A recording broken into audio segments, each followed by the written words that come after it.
In this video, I am going to tell you what is MVC all about.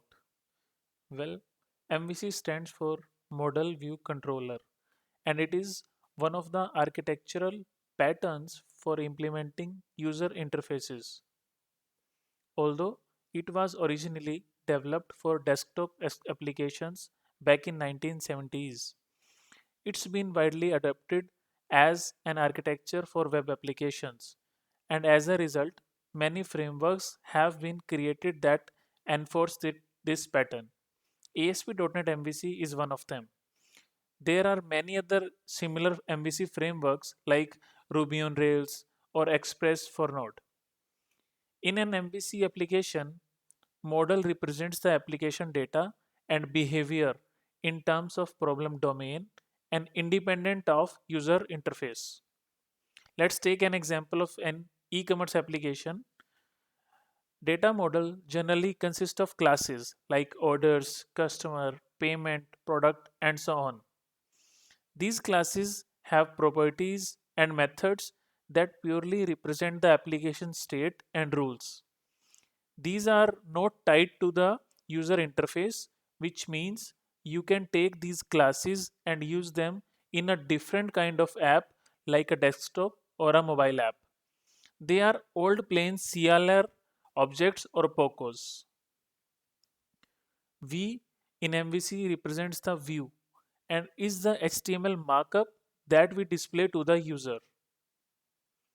And C is a controller which is responsible for handling HTTP requests. Imagine our application is hosted at abc.com. When we send a request to abc.com/customers, a controller will be selected to handle this request. This controller will get all the customers from the database, put them in a view, and return that view to the client or to the browser.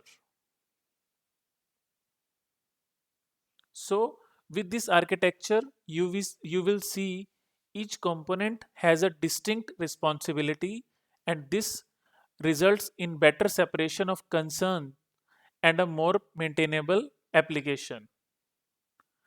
Now, there is one more piece to this architecture which is not in the acronym MVC, but it's nearly always there. It is router.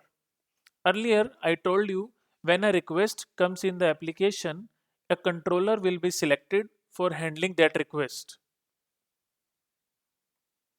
Selecting the right controller is the responsibility of a router.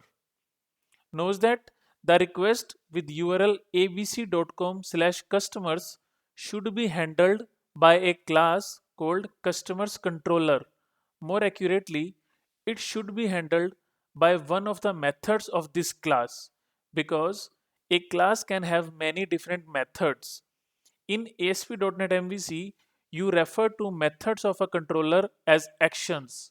So, it's more accurate to say that an action in a controller is responsible for handling a request. So, this was ASP.NET MVC in 3 minutes.